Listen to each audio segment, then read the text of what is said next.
देखिए, जब भारत सरकार नरेंद्र मोदी जी के नेतृत्व में ये डिसीजन लिया गया था, जो नेताजी सुभाष चंद्र बोस जो लिबरेटर ऑफ इंडिया है, उनका मूर्ति इंडिया गेट का सामने स्थापित किया जाएगा। तो ये बहुत अच्छी बात है। परिवार से एवं देश की जितना भी लोग है, सब खुश हुआ था। तो हमने एक प्रस्ताव रखा था प्रधानमंत्री जी के पास, ये जो स्टैचू का जो अनवेलिंग होगा, इनॉग्रेशन होगा, ये 21 अक्टूबर जो आज़ाद हिंद दिवस है, 21 अक्टूबर को होना चाहिए। बाद 23 जनवरी जो नेताजी का जन्मदिन है, 23 जनवरी होना चाहिए। तो हम लोग मान लिया था कि 21 अक्टूबर ये उद्घाटन होगा। एक बार बोला गया था 15 अगस्त को अनवेलिंग हो सकता है। तो हमने ये दावा किया कि 15 अगस्त देश की बंटवारा हुआ था।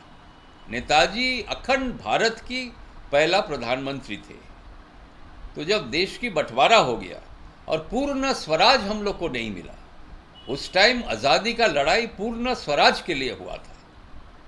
महात्मा गांधी, देशबंधु चित्तरंजन दास, शहीद भगत सिंह, नेताजी सुभाष चंद्र बोस पूर्ण स्वराज के लिए बलिदान देने के लिए तैयार हुआ था, मगर हम लोग को डोमिनियन स्टेटस मिला था। तो 15 अगस्त नेताजी का मूर्ति उद्घाटन नहीं होना चाहिए।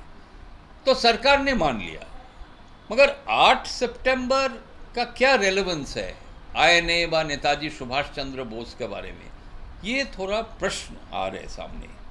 तो हम फिर से अनुरोध किया प्रधानमंत्री जी को, ये 8 सितंबर को नहीं होना चाहिए, 21 अक्टूबर जो ओरिजिनल प्रस्ताव जो हम लोग दिया था, 21 अक्टूबर और 23 जनवरी होना चाहिए। तो क्या 8 अक्टूबर को ही? कुछ दिन पहले दिल्ली से फ़ोन आया था कि ऐसा 8 सितंबर को स्टैचू का उद्घाटन किया जाएगा, तो आप लोग परिवार से आइए।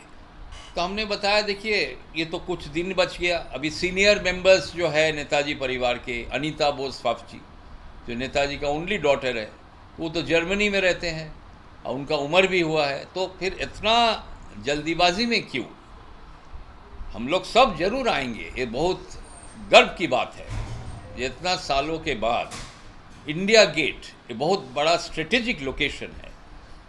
काफ़ी नेता का स्टैचू पहले भी प्रस्ताव आया था, मगर फाइनली मोदी जी बहुत अच्छा डिसीजन लिया कि नेताजी का स्टैचू होना चाहिए इंडिया गेट का सामने। तो मगर तारीख भी सही होना चाहिए। तो इसीलिए हमने बताया कि आप 21 अक्टूबर को कीजिए।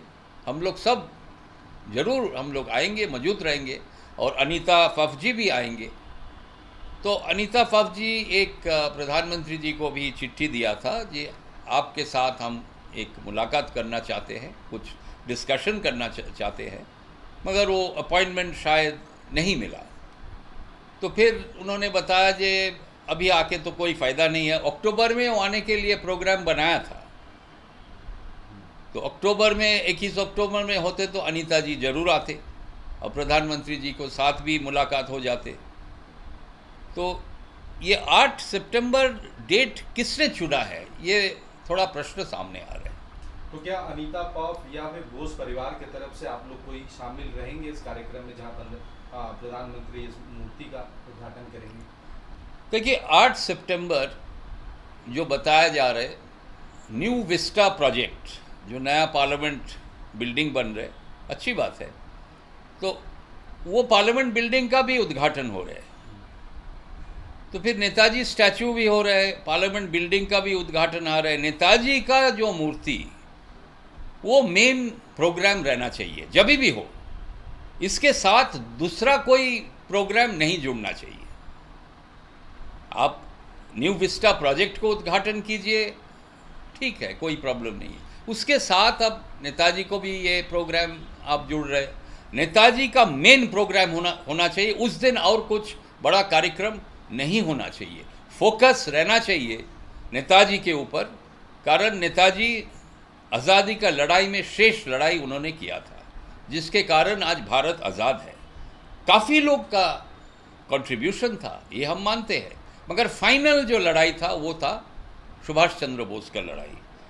और एक जो बड़ी बात है, देखिए नेताजी को सम्मान देना है तो उनका जो आदर्श है वो आदर्श को आप आज भारत में आपको इम्प्लीमेंट करना चाहिए। क्या था नेताजी का आदर्श? नेताजी एकमात्र नेता जो सब धर्म को एक करके भारतीय बोल के प्रतिष्ठित किया था। आज जो सांप्रदायिक राजनीति, विभाजन का राजनीति पूरा देश में जो फैलाया गया है, इसके खिलाफ लड़ाई करने का समय आ चुका है और एकमात्र रास्ता नेताजी सुभाष चंद्र बोस की आदर्श। तो मूर्ति आप उद्घाटन कर रहे, अच्छी बात है, मगर मूर्ति उद्घाटन करके सांप्रदायिक विभाजन का राजनीति चलेगा तो नेताजी को असम्मान किया जाएगा। तो क्या आप लोग शामिल नहीं हो रहे?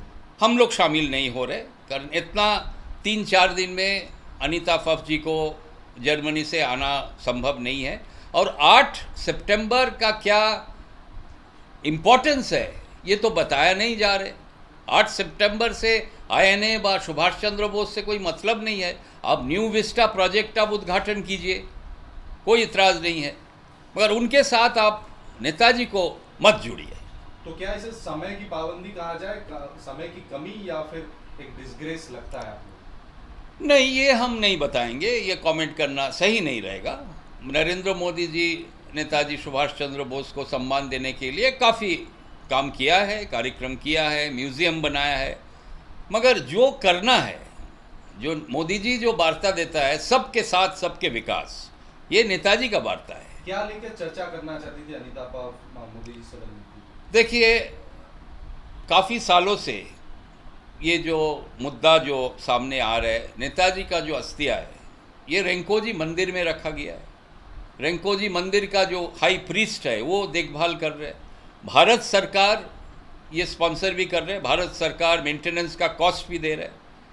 मगर सुभाष चंद्र बोस तो भारत की आज़ादी के लिए लड़ाई किया था, बलिदान दिया था, तो उनका जो अस्थिया है वो रेंकोजी मंदिर में क्यों रहेंगे? भारत में ले आना चाहिए और DNA टेस्ट संभव हो तो ये करना चाहिए। सुभाष चंद्र बोस आज़ाद भारत में वापस आना चाहते थे, मगर वो नहीं आ पाया, कारण ही sacrificed his life for the freedom of our country. तो उनका जो अस्थिया है ये आना चाहिए भारत में। ये अनीता बोस फफ जी चाहते हैं जो हिंदू राइट्स में एक श्राद्ध भी होना चाहिए। और इतना भी जो स्कैमस्टर्स लोग हैं जो गलत स्टोरीज नैरेटिव्स फैला रहे, मूवी बन रहे, किताबें लिख रहे, ये लोग को विरुद्ध में भारत सरकार को एक्शन लेना चाहिए। ये बहुत गलत बात है। अब भारत एक गणतांत्रिक राष्ट्र है, मगर आप जो कुछ नहीं कर सकता है, नेताजी को आप इंसल्ट नहीं कर सकते, तो आप ऐसा कीजिए।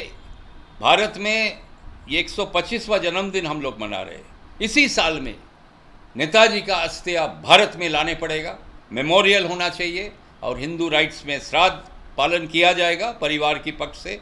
ये दावा हम लोग प्रधानमंत्री जी के पास रख रहे हैं।